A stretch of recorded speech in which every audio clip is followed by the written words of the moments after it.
free to ask at any time. So I know I'm going to be very nervous here because Mrs. Bradford is also recording, so there'll be a lot of going on. All right, so this is just for any mums and dads or whatever that couldn't make it tonight. And look at that photograph. That is a terrible photograph. Well, you know the way you always, when you look at a photograph, you always look at yourself. Terrible. So I'm just going to do that. So anyway, our residential, we're very excited about it. Well, running will take place next year on the 26th to the 29th of April. Okay. And if memory serves me well, I think that is straight after the Easter holidays. I think so. I think we're back on the Monday, and then we go on the Tuesday to the Friday, which is also really great because then that means when the boys and girls all come home really tired, they've got the whole weekend to recover, and then probably the bank holiday. So it's great, perfect timing. We didn't choose those dates, they're the dates that they given to us. All right, the warmer. And yes, it will be warmer.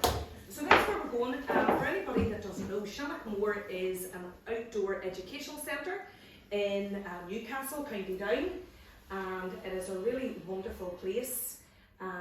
Very popular. We've been there probably the past 3 years.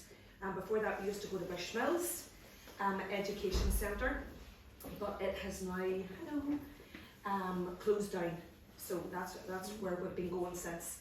And to be honest, there's been so many outdoor education centres that have closed down over the last number of years that we were so fortunate to get a replacement place. So I remember at the time, whenever we applied for Shannaghmore, we were just so grateful that and so it turned out to be even better. We've loved it. So we will talk near the time about all the different things that the boys and girls will need to go. Probably today you just want to get an idea. So I'm just sort of having a wee look here. Emily, I know that Sophie went. Scott, he went as well. First time. Benji has been. Sophie's first time. Lucas' first time. Did Emily? No. And Joshua first time. Anybody else all first time as well? Yeah, okay. And Shannon, I know Sarah went. Okay. So what sort of things will we be doing? That's going to come up in the PowerPoint too. So that's what we're going to talk about today. As Samantha's already mentioned, it is going to be warmer. So usually, depending on the time of the year that we go, dictates the activities that we get to do.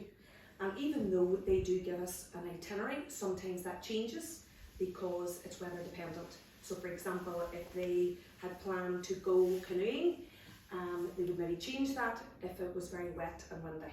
All right, but it doesn't matter. There's always loads of other activities.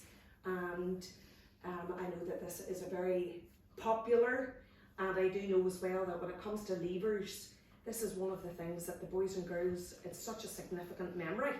I think Joel went too, didn't I? That's right. Such a significant memory for them in primary school. So I won't say too much about clothing and equipment. Near the time we'll have another meeting if you think that this is something that your child would enjoy.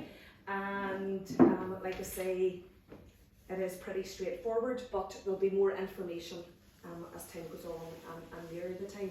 It's okay chatting now, this is October, but we've got to next April, so we'll forget anyway. You will get a wee list of recommended things, but like I say, we'll talk about that near the time. There'll be another meeting, all right? So, why do we do the residential? Really, it is a wonderful opportunity, not just as I've said about our children making memories, something that will last whenever they've left primary school and Castle Dawson far behind, but it's also great for increasing their independence, their confidence. For a lot of our boys and girls, that'll be their first time staying away from home. I know that a lot of them maybe have wee sleepovers with grannies and grandas and so on. Maybe not so much friends or whatever, but certainly it's a first for many of the boys and girls. So it is great for their independence. They get to do so many things, and they're so responsible for so many things, whether it's their own items of clothing, whether it is their food. Now, our food's all made, but just in the evenings, they take it in turns to make supper, and that's always a great thing. The boys and girls love doing that. Everything is supplied, but they just all get to muck in and do it together. And it's also great as well to see, and I think that's certainly something in terms of the past year and a half with COVID, we get to see a wee bit more about our country and what it has to offer. And Newcastle is a beautiful part of the world. and we've been very fortunate in the past number of years that the weather has been lovely. And it's really, whenever you go to the outdoor education centre, it's like a big wooden cabin kind of building, so it really looks like a retreat. It's lovely. So it definitely is such a worthwhile. Okay, so these are just some of the other things. Obviously there is learning that goes on as well, although the boys and girls don't know that. They're not aware of it, but so for example they learn things about the beach or about the mountain and about the local environment, so it definitely is something that is very exciting for them. Okay, so usually we have about 3 staff, but it depends on numbers. Okay, so it just will depend on how many boys and girls are interested in going, but usually it's 3, but I know in Bushmill sometimes with 4 and 5, just depend on numbers. We usually have 2 instructors, so they are the guys that take us to all the different places and explain everything and are with the children at all times and for whatever the activities. They get their meals, okay, so their breakfast, their lunch and their evening tea, and also then their supper. So the food in Shannaghmore is always lovely. And I'm sure that if you have any wee questions going through your head, they're no different from any parents that we've had in previous years about, oh, my child's a fussy eater or whatever. We've never had any issue. We've had that before where, oh, they'll not eat such and such. And Mrs. Nelson and Miss Bradford can back me up that the children go and they eat everything and they love everything. So definitely there's lots of choice there and they do love it. They don't need any money, okay? We will at the time as well take information with regards to medication and so on and so forth. Not dissimilar to school, but just in case your child does take medication, or maybe at that time it could be a wee antibiotic or whatever it is, we'll find that out near the time. We don't suggest or recommend mobile phones or electronic devices, and again we've done that now for the past number of years, just a no mobile phone policy. So again, if there's ever anything at all where you need to contact us, you will have a means of contacting myself, Miss Bradford or Mrs. Nelson, whoever's going to be on the trip, and vice versa. We'll have all your contact details, and we always do keep you up to date with everything that is going on. We'll give you a rundown of photographs of what's happening every day and send you pictures and wee messages. So again, we just suggest that's for obvious reasons, just in case the boys and girls are taking photo, and then who knows, something can happen to phones, or and to be honest, they don't have time. And I would recommend, we'll think about that one as well in terms of staff phones, because we've had more destruction with phones belonging to staff. I know that Miss Bradford has lost one on the River Bann. I've lost one up a river somewhere, again in Newcastle. So that's another reason. You don't really have an opportunity to take phones out, to take photographs while you're doing all these activities. That's what happens. We try to do it and then end up something happens. So for obvious reasons, that's just why we say no phones. And again, the boys and girls, they don't really have time at night. We're always doing activities. We do nighttime things, not just with the centre, but then we do activities ourselves. It's always great fun. We play games, we have talent shows, so they don't really have time to be on. And that's one of the things that we always try to encourage. It's about social interaction as well. So we don't want them going to be on an electronic device. We want them there to have the fun and so on with their friends. All right? Any questions so far? All okay? Okay, so there's Sarah there. How many years ago? Wait, is this the last one, which is 3 years ago? 3 years ago? Because the first lockdown and then last year they didn't get, so it's actually 3 years. Okay?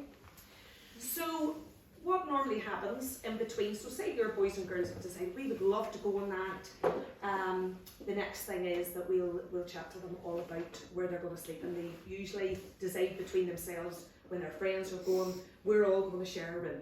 And there's never been anybody placed in a room that they didn't want to be in. We take into account what their friends and what they've wanted, the boys and girls, and making sure that they're with their friends. And that is usually some fun in itself, because it means there's very little sleep. But what can we do? Because we're there for the trip, and it is great fun. But we do at some stage during about 11 o'clock. We make sure that lights are out, and we do patrol to make sure that lights are out, because otherwise everybody is exhausted the next day, and that's the adults, never mind the children. So no, we do that whenever they arrive too. We show them to their rooms, they meet the instructors, and then they have to make their own bed.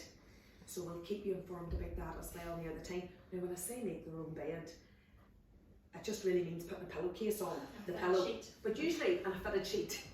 But that's usually some fun as well, because that's a new experience for quite a few. So that's what they do first. And then we do talk to them about being responsible, about keeping their rooms clean.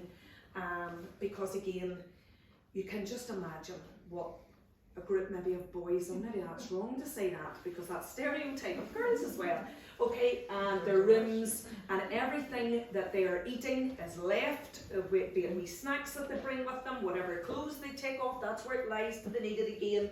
So we do encourage them to look after their things, and it says there about wardrobes because we do encourage them to hang up their clothes.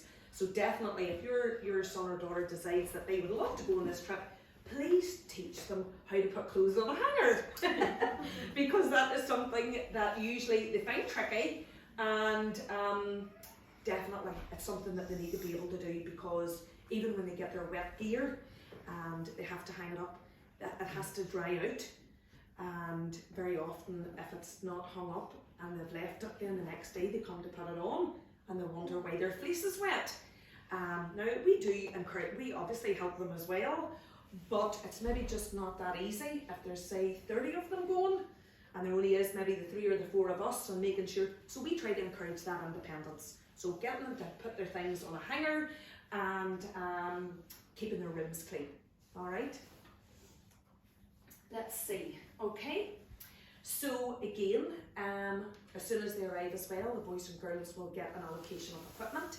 So this will be something that you'll not need to consider. The children get wellies, they get hiking boots, they get outdoor waterproof gear, so waterproof trousers, they get a waterproof jacket, they also get a fleece. So really when you're, when we talk about it near the time about clothes, what they're really just going to need is all their tops and leggings and things like that and sportswear, okay? But they don't really, you don't need to be going out and buying outdoor wear, going to any of the, okay? A lot of that, everything is supplied, okay? So here the boys and girls have their wee hoodies, and that's just really what they have on, their leggings, but maybe there is a photograph, here's one in the background where you can see that's their waterproof coats, okay? So lots, helmets as well are given to the children, so depending as well on what their activity is. And that's where our instructors come in and they tell us every day what exactly they need to be wearing. Okay, and say about how many layers they need to put on. And that is very important, because otherwise, whenever you're away, you could be up a mountain or up a stream, you could be bouldering or whatever the activity is. And the boys and girls need to know that they're going to be warm enough, because you're not accessible again at the centre to go and change or to add a layer. So certainly, do they get rucksacks as well? I can't remember. No, okay. So lots of like I say, their equipment is all provided, okay. And if they don't be given rucksacks, it's because they don't need them. All right. So if you have your own, if your child already has their own waterproof gear or hiking, but that's absolutely no problem. But like I say, they supply all. And whenever we do chat near the time, they do suggest bring old clothes, old trainers, old leggings, because a lot of it is all mucky, messy, outdoor stuff. All right. Okay. So that's to give you a wee idea. Oh, there's Joel. Lunch and meal times. Okay.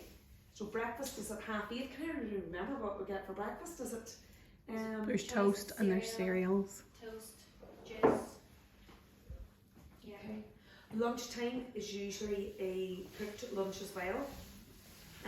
On any days that we're going out somewhere, they will have a lunch for the boys and girls.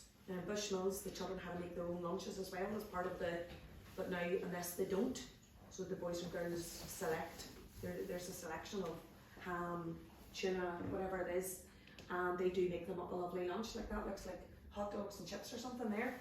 And then at tea time they also get their tea, and then as I've said, supper. So they are well fed, but I know the boys and girls love to bring all their own wee snacks with them. They love to bring all their sweets and crisps, and that's what litters the rooms. It keeps them up all night.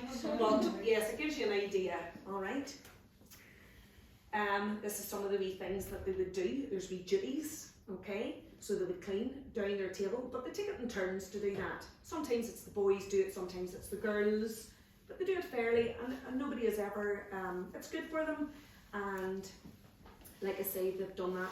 They'll take it in turns making the supper. So say the girls have made the supper, then the boys will clear it up. Do they do the dishes? They do all of that, don't they? No, they only take all the dishes over to the hatch. The ladies there do. There you go. They do the dishes at night. They do the dishes at night, yes, for supper. Yeah. Okay. And they brush the floor too, don't they? If there's anything there. But again, that maybe seems like they're not hard tasks. They're all right. Doesn't take them long doing it. Sometimes I never know, and I'm saying this, and maybe parents are thinking, oh, that's terrible that they've, but they usually enjoy doing it, and it's good for teamwork as well. They do. So there you go. That's a wee idea. Okay, so we've duties, but not too many. So they do have a locker room, and again, a lot of it for the boys and girls is about listening and about routines. So for example, in the morning, whoever the instructor is, say it's a guy called Trevor, he will tell them exactly what they need to be wearing and what they need to bring. So he will tell them all of that. And then he'll say we need to be at such and such an entrance at such and such a time, so the boys and girls are responsible for bringing all their things. Okay? And that's really it in terms of changing as well. On the way back, making sure that they hang their things up as well. They're usually given a number. So for example, Lucy, you could be number 56 and all your wee items of clothing will be 56, so that you'll know that that's yours, okay? So that somebody else is not going to say that's my coat. You'll be able to say that that's yours. So usually that's it as well in terms of routine, and they do come back again, and we do come back into the centre and they have a shower, okay?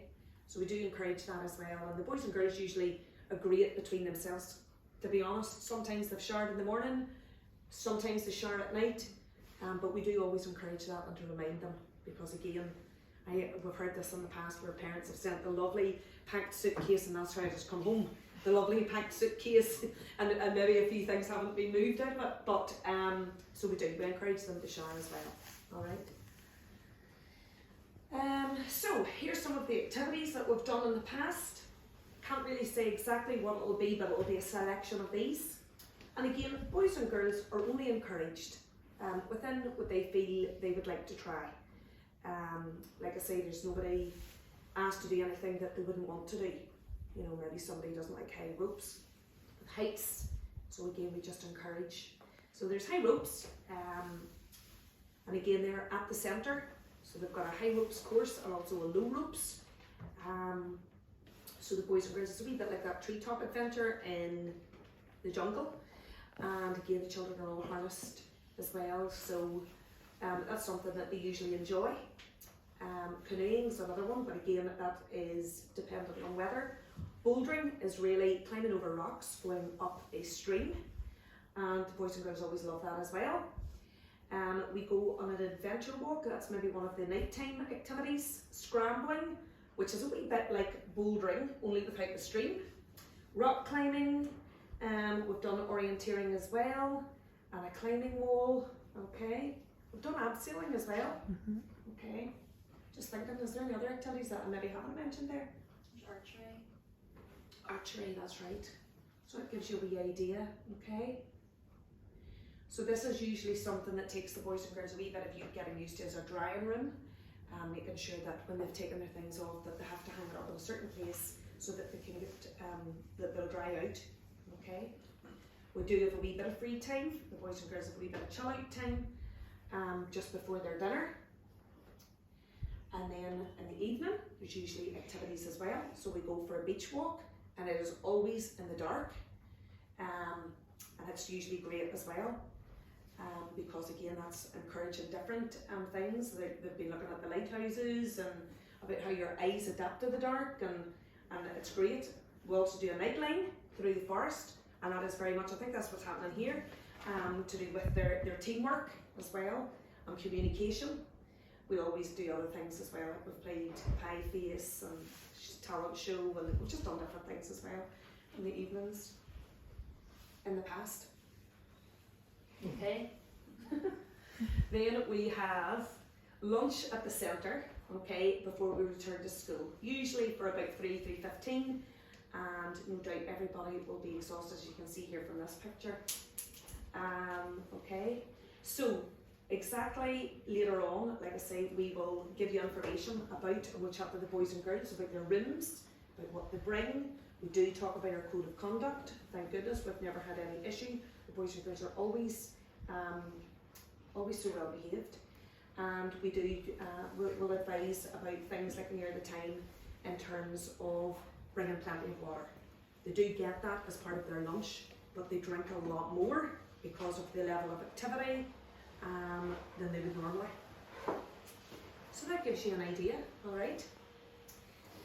So that is it, okay? Anybody got any questions? So it's 3 nights, it's 4 days. I have it all here. Is there anything else, Miss Bradford? In terms of, I know we have a wee letter here, so if you would like to, the cost for the 3 nights and 4 days, it's usually in and around 160, 170. We've said 175 here, but we would be very open and transparent with you. We just don't know about transport. We would always have relied on the church bus in days gone by. But we'll probably have to book a bus now for the boys and girls to get there and to come home. Transport and all while they're there, obviously, is all inclusive. So is all their food, so is all, they don't need any other money. Everything is there, like I say, equipment, everything. So what you are here, you know, this cost, that's it for the whole thing. And it does suggest in this letter how you want to do that. We can do it in installments, okay? And just really all we ask is for a deposit, just to secure your child's place. And it's to give us an idea as well of numbers, because then obviously we have to book it. And sometimes, well, I've never remembered with Shannaghmore that there was other schools there. Yeah. No, that was only in Bushmills. So yeah, we'll be the only, and I would imagine now as well that will be the case, that we'll be the only school there. All right. So anything else there that I've maybe left out? Boys and girls,